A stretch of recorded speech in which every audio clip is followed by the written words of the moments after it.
নমস্কাৰ প্ৰিয় শ্ৰোতা দৰ্শক, উদয় শংকৰ শৰ্মাই আবৃত্তি কৰিছোঁ স্নেহা জোনাক দত্তৰ এটি কবিতা, শিৰোনাম শুভকামনা।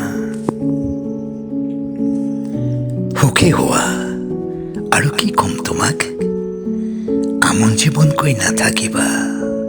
হৃদয়ত সাঁচি ৰাখা তোমাৰ সুগভীৰ প্ৰেমবোৰ, মোৰ সেউজ স্মৃতিবোৰ কোনেও চুব নোৱাৰাকৈ।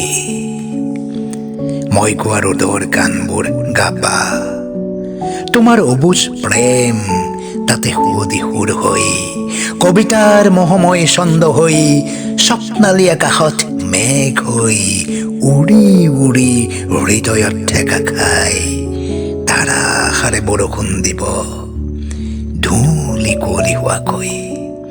মই তিতিম তাতে জুৰুলি জুপুৰিকৈ, আৰু কি ক'ম কোৱা।